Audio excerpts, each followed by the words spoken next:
Welcome to Crime, Corruption, and Cocktails, the true crime podcast where we look at cases of corruption and negligence and examine their historical and cultural implications. Today I'm drinking a mimosa. What do you have? I am drinking a pineapple white claw, and on this week's episode, we're going to be looking at the Hart family murder suicides. This case shed light on the deficiencies, corruption, and implicit racism and classism of Child Protective Services. Before we get into the events, let's get into some background of the family.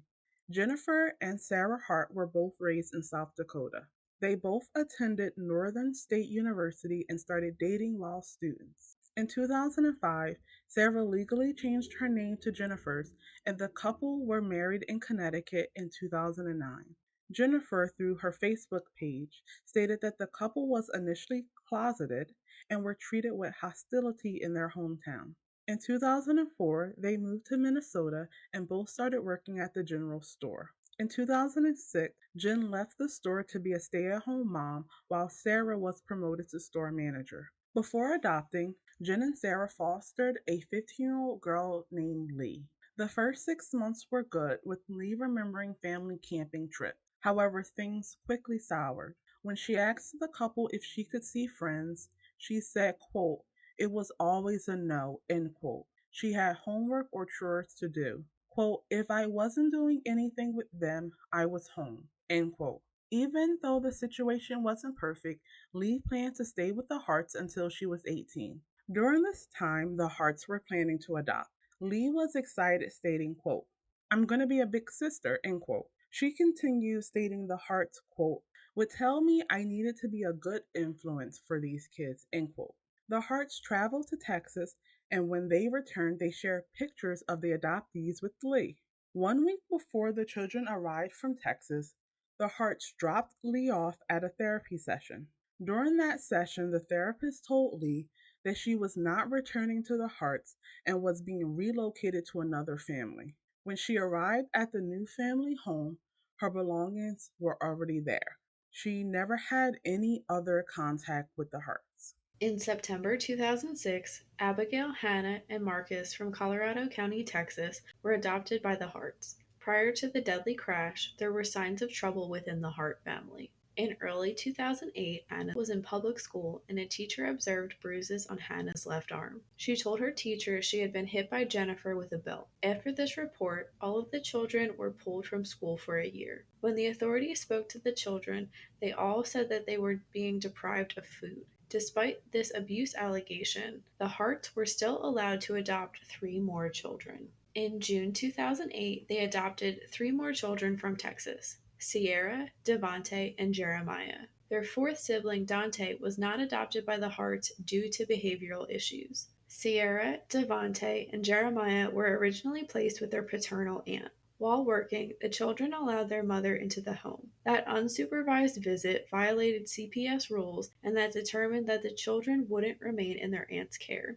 After this adoption, the problems continued. In 2010, Abigail told school authorities that she had quote unquote owies on her stomach and back. She stated that the Harts had beat her and held her head under cold water because she had allegedly stolen a penny. When the children were interviewed, they all said that they were spanked constantly and were deprived of food. Though many believe Jen to be responsible for hitting Abigail and the other abuses committed against the children, Sarah took responsibility. She pleaded guilty to assault and was sentenced to community service. 1 year later, Hannah told the school nurse that she hadn't eaten all day. When the nurse called Jen, Jen claimed that Hannah was playing the food card and to just give her water. After this incident, all 6 children were taken out of public school and homeschooled by Jen. The family moved to Oregon, and in 2013, the authorities were alerted to the abuse allegation from Minnesota. They interviewed the family and family friends who gave accounts of abuse. 2 family friends stated that the children were forced to raise their hands before speaking,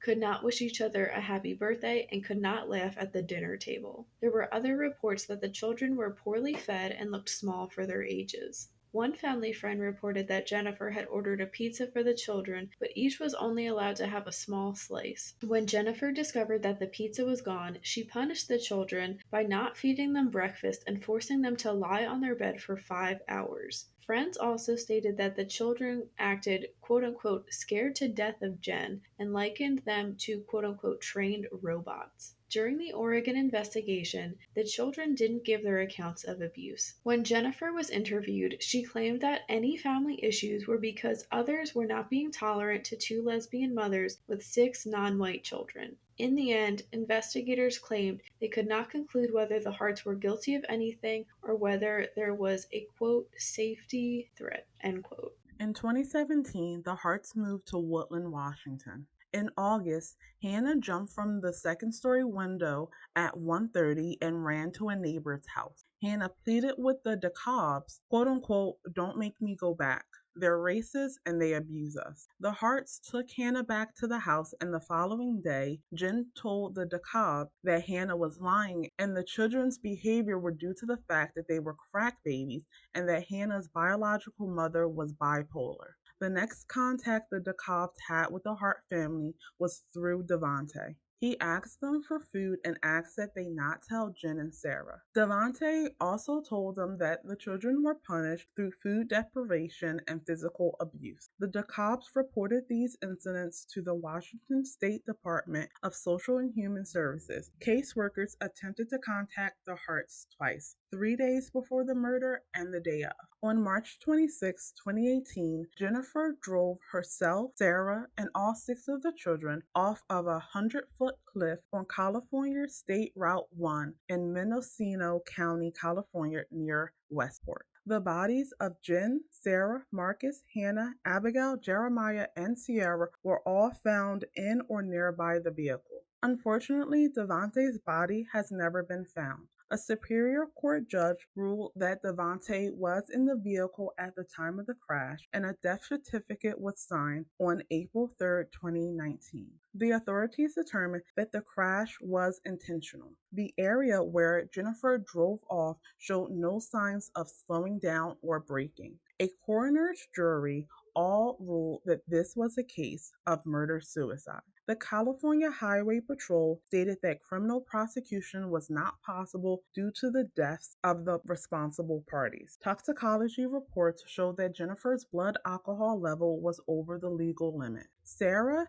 and two of the children had Benadryl in their system. Sarah also had Googled Benadryl, no-kill shelters, and the effects of drowning shortly before the crash. The Mendocino Sheriff's Department closed the case in 2019 and declassified the records. So, Jenny, what are your thoughts on this case? It's so heartbreaking and tragic and frustrating to hear about this.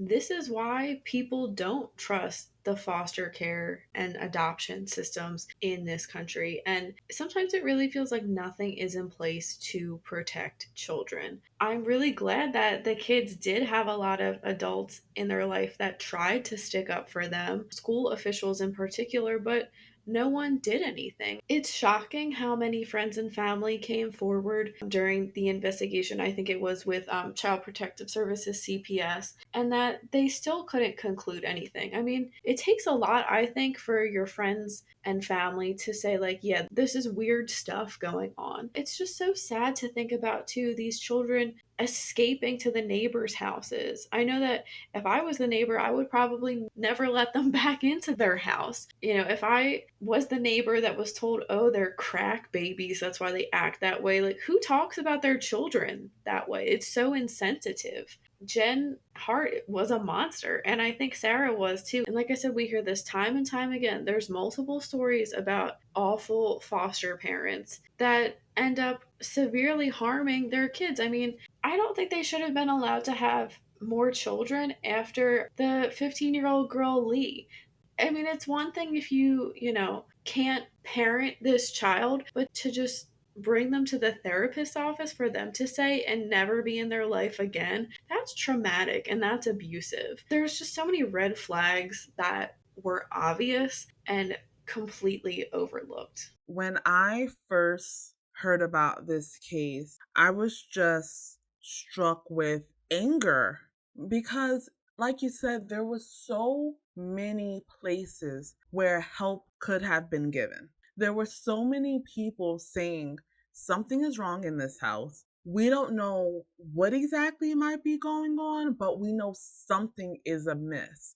And the fact that Jen and Sarah were able to basically wave off numerous investigations. I definitely feel bad that Devontae's body has never been found. And so he hasn't been able to be put in his final resting place with his siblings. And this case just really shows just a grand loss of life for young people simply because they were adopted by two awful people. I know that Sarah didn't technically drive the car off the cliff, but she was definitely involved in the planning of it, and her death was ruled a suicide versus a homicide like the children's deaths were. So I definitely think that she should have all of the culpability that we're placing on Jen.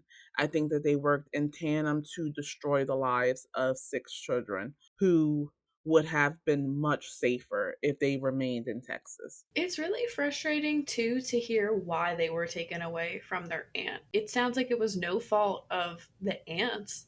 Kids do stuff. They're kids, they want to see their mom. Maybe they were surprised and really happy to see her. I don't know. It just seems like a really strange reason, especially knowing that the Harts got to keep their kids after countless accusations, and then the aunt messes up one time, and then that's what happens. So, this case really shed a light on how Child Protective Services operates differently based on the social economic background of the family. It also highlighted the deficiencies and corruptions in an agency that is supposed to protect children and find a safe and nurturing environment for them to grow up in. The recent National Incident Survey conducted by the Department of Health and Human Services found that 72% of all reports received by Child Protective Services or CPS for abuse or neglect were never investigated by the agency. Of those cases that were reported, over 1,200 children died from abuse or neglect, and 90% of those children were age 5 or younger. And 42% of the children who died had been previously reported to CPS as being in danger. This really connects to how allowing CPS to control the criminal investigation and the determination of when or if to remove the child from harm's way has proved to be a fatal error by law enforcement. To give you some contrast, police agencies measure their response time to the scene of an adult crime in minutes, and when they deal with child abuse cases in the first degree or when a child is being held hostage is also again in minutes. Whereas CPS measures acceptable response time in terms of days. A priority one or life threatening report of child abuse means CPS is required under their own guidelines to make it to the crime scene in 24 hours. In addition to the deficiencies in child protective services, there is also a level of corruption in the system. The Adoption and the Safe Families Act, set in motion first in 1974 by Walter Mondale and later in 1997 by President Bill Clinton, offered cash bonuses to the states for every child they adopted out of foster care. In order to receive the quote unquote adoption incentive bonuses, local child protective services needed more children. State Departments of Human Resources, the DHR, and affiliates are given a baseline number of expected adoptions based on population. For every child DHR and CPS can get adopted, there is a bonus of $4,000 or even $6,000. According to the California Little Hoover Commission report in 2003, 30% to 70% of children in California group homes do not belong there and should not have been removed from their homes. Child Protective Services also have a history of discriminating against marginalized groups. Minority parents and people of lower socioeconomic means are more likely to have their children removed from their care by Child Protective Services. In 2018, Black children were 14% of the general population, but they were 23% of the foster care population. According to federal statistics, Black children in the child welfare system are placed in foster care at twice the rate for white children. A national study of Child Protective Services by the U.S. Department of Health and Human Services reported that, quote, minority children, and in particular African American children, are more likely to be in foster care placement than receive in home services, even when they have the same problems and characteristics as white children, end quote. A number of studies demonstrates that caseworkers, judges, and doctors are more suspicious of non-white parents. A recent study of Philadelphia hospital records discovered that African American and Latino toddlers hospitalized for fractures were more than 5 times more likely to be evaluated for child abuse and more than 3 times more likely to be reported to Child Protective Services than white children with comparable injuries. Jenny, what do you think are the ways that child protective services can be improved? I don't know the ins and outs of the child protective system, but it honestly seems like there needs to be an overhaul. And I think more funding needs to be in place with more oversight. A lot of times, I don't think that there's enough funding or personnel. Agents for CPS are really bogged down and they don't have time to properly investigate every single case they are given. And I feel like they are most likely not paid very well either. If they were to get paid more, I think that would be helpful. But yeah, I think there needs to be more bodies and a better system of oversight. So, I definitely agree that there needs to be a complete overhaul of the system. It is corrupt from its source, and I think that there has to be a better way of making sure that children are being protected and they're being placed in an environment that doesn't have any abuse or neglect. Another aspect of the Hart family murder suicides is the concept of familial annihilation. And this describes cases in which all members of a family are killed. Between 1900 and 2000, there was 909 victims of mass murder in the United States. Of those, more than half occurred within an immediate family. Although these cases are relatively rare, they are the most common form of mass killings. David Wilson of Birmingham City University has divided these cases into 4 groups: anomic, disappointed, self righteous, and paranoid. In the first type, the anomic killer sees his family purely as a status symbol. When his economic status collapses, he sees them as surplus to requirement. The disappointed killer seeks to punish the family for not living up to his ideals of family life. The self righteous killer destroys the family to exact revenge upon the mother in an act that he blames on her. Finally, the paranoid killer kills their family in what they imagine to be an attempt to protect them from something even worse. In addition to the Hart family, there have been several other cases of family annihilation, and we're going to look at 2 of them in particular. The first is Robert William Fisher. On the morning of April 10th, 2001, Mary Fisher was shot in the back of the head and her children's throats were slashed from ear to ear in the hours before their home exploded. Firefighters were immediately alerted due to a natural gas explosion and fire in a Scottsdale home. The explosion ripped through the ranch-style house in the 2000 block of North 74th Place at 8:42 a.m. The blast appeared to be centered in the living room, and the subsequent fire burned the house into rubble. The initial explosion was strong enough to collapse the front brick wall and rattle the frames of neighboring houses for half a mile in all directions. Rural Metro Fire Department firefighters were on the scene within minutes and kept the 200-foot high blaze from spreading to neighboring houses. A series of smaller secondary explosions, believed to be either rifle ammunition or paint cans going up, forced firefighters to keep their distance. One firefighter suffered minor injuries to his leg when he lost his balance and fell near the burning house. Evidence of the homicide had allegedly tried to be concealed by pulling out the gas line from the back of the home's furnace. The accumulating gas was later ignited by an ignition source, possibly the pilot light on the water heater. Burned bodies of a woman and 2 children were found lying in bed in the remains of the house. The victims were identified as 38-year-old Mary Fisher and her two children, 12-year-old Brittany Fisher and 10-year-old Robert Bobby William Fisher Jr. Investigators have considered that Robert Fisher murdered his family because he felt threatened with his wife's intent to divorce. Despite their marital difficulties, he vowed that his marriage would never dissolve. Fisher has been placed on the FBI's most wanted list and is considered a fugitive. The next case is that of John List. List killed his entire family: his wife, Helen, 45, his children, Patricia, 16, John Jr., 15, and Frederick, 13, and his 84-year-old mother, Alma.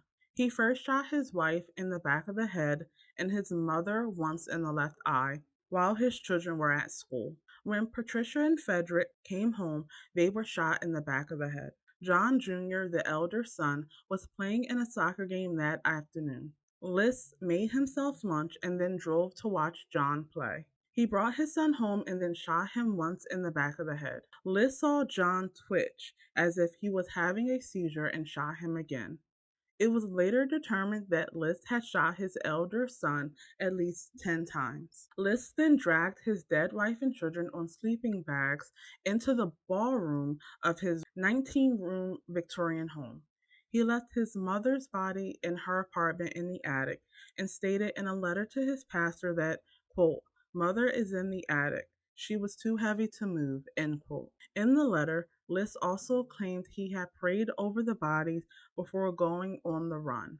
The deaths were not discovered for a month due to the List's habit of keeping to themselves. Moreover, List had also sent notes stating that the family would be in North Carolina for several weeks to the children's school and part-time jobs and had stopped the family's milk, mail, and newspaper deliveries. The authorities approached the producers of America's Most Wanted because many fugitives had been captured due to the viewers' telephone calls. On June 1st, 1989, 11 days after his case was broadcast on AMW, List was arrested while living under the pseudonym Robert Bob Peter Clark, a name he adopted based on one of his college classmates who later strangely stated that he never knew of John List. He was identified by a friend who had seen the television feature.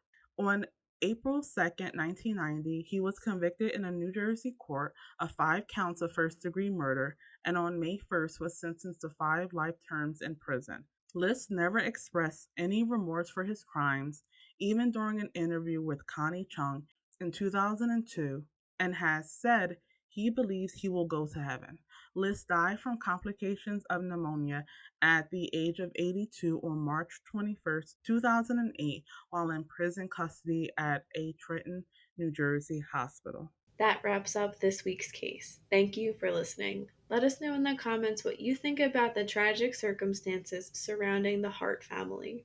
You can read more about this case and how to support us in the links below. We will be back next week with a brand new episode focused on the disappearance of Jimmy Hoffa. As always, stay safe.